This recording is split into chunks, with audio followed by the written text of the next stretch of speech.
Hey, Justin Campbell, Mortgage, 317-561-1051, and you have clicked on my frequently asked questions video. So I've got about 15 to 20 questions that I typically get asked quite a bit, and so I thought for purposes of my clients, my agents, I'd just go ahead and throw a video out there so we can kind of address most of those questions up front.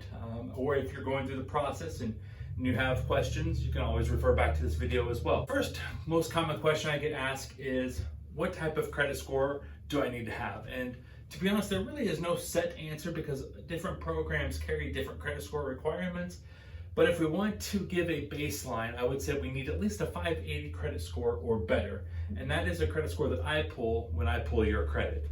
A credit score listed through Credit Karma, My FICO, CreditWise, something like that. Those aren't going to be the same credit scores that I'm going to pull. So just keep that in mind when we're talking credit scores.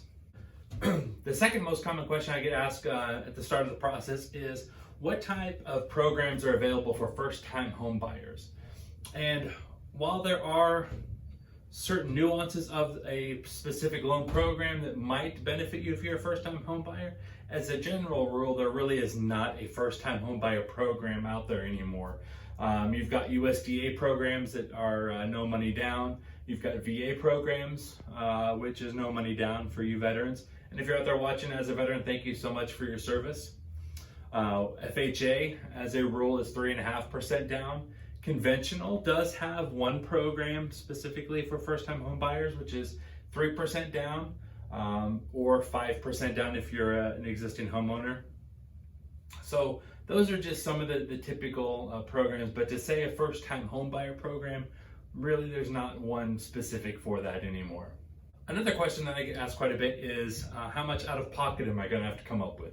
And obviously that's kind of a loaded question because we don't know what type of financing you're going to be doing. And so a lot of the money out of pocket is going to be dependent upon how much you have as a down payment. The typical closing costs that you're going to encounter as what we call origination charges are roughly about $1,000. Then on top of that, you're going to have your title work, your appraisal, your first year homeowner's insurance, your initial escrow deposit. You may also have home inspection that you may have to pay for out of pocket.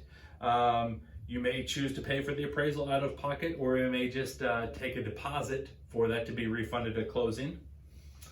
So those are typically going to be about the most common out of pocket expenses that you may have for a loan. Question I get asked quite a bit is, when can I start shopping for a house?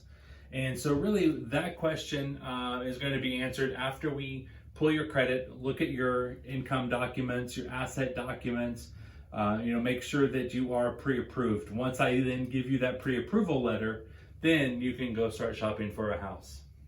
Also, by having that pre-approval letter in hand, that's going to allow your agent to know that you are a qualified buyer.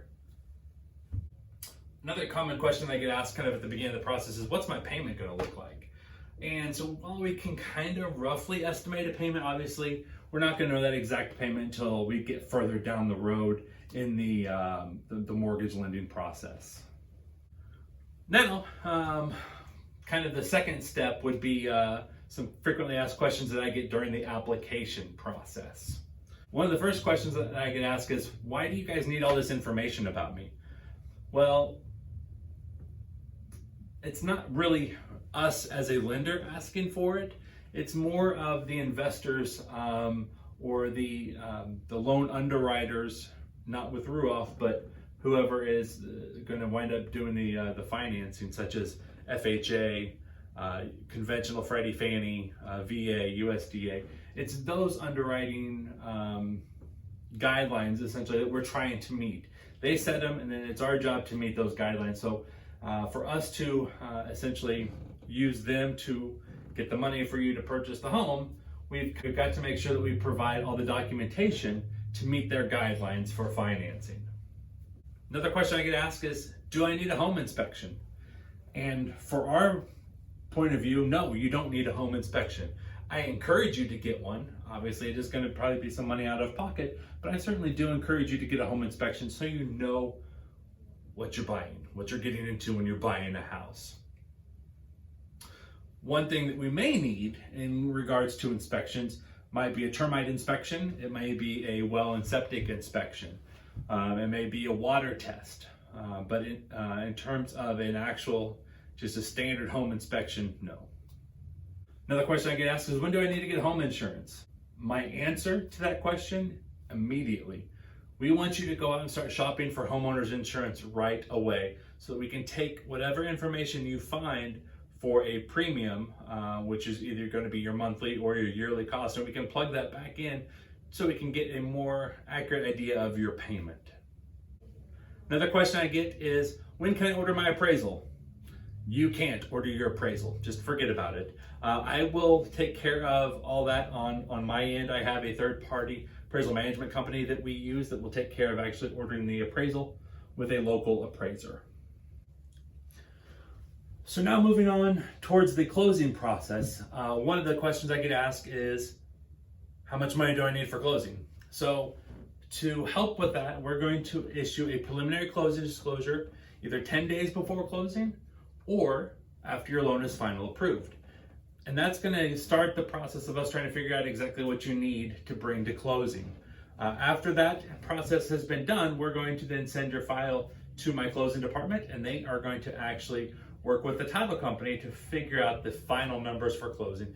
And we will get that to you 1, 2, 3, 4 days prior to closing, so you'll have those numbers to go to closing with. Another question I get asked is, how do I bring this money to closing? Well, you can't do a personal check and you can't do cash. The money for closing needs to either come in the form of a certified cashier's check or a wire transfer from your bank to the bank of the title company. Obviously, one of the main questions I always get asked in terms of the closing process is, when can we close? And so obviously that's not really up to me in terms of the actual date and time after your loan is final approved. But my goal is to always have your loan file final approved 10 days before the actual closing date. That way I can help take some of the stress off of the final move and just helping to alleviate any type of stress that may come. Get your loan final approved, that way you can know that it's done and you can move on to something else. Now that we've closed your loan, a couple of frequently asked questions that I get, what I would consider what we call post-closing. One of the main questions I get is, when is my payment due? So your payment is always due on the first of the month, and you do have a 15-day grace period after that as well. So on the 16th of the month, if you made your payment on the 16th or after, you would incur a late fee. Obviously, if you make it more than 30 days late, not only are you going to have the late fee, but you're also going to start damaging your credit as well. So you always want to make your payments on time. Another just question or reminder that I always like to make sure is, after your closing, usually about 30 to 45 days after your closing, you always want to make sure that you go to your county recorder assessor's office, and you want to make sure that your property tax exemptions are correct. So you have a homestead exemption. If it's your primary residence, you have your mortgage exemption filed. You want to make sure that those are done, and you definitely want to double check to make sure they're done properly, because that will affect your payment moving forward. And lastly, one of the last questions I get that I would say is kind of common is you may receive in the mail a bill from the state of Indiana for your property taxes. Just know that by state law, it's required that they send it out to all property owners, but they also send a copy to the mortgage holder as well. And so that way, when we pay your property taxes through your escrow account, we have a copy of that bill. So if you happen to get a copy of it, just kind of file it away as an important document, but it's not something that you have to worry about paying. I hope some of these answers to my frequently asked questions were helpful. If you have any additional questions, feel free to reach out, 317-561-1051. That's my cell number, so you can call it, you can text it. My email is justin.campbell@ruoff.com. Thanks so much for listening. You guys take care. See you in the next video.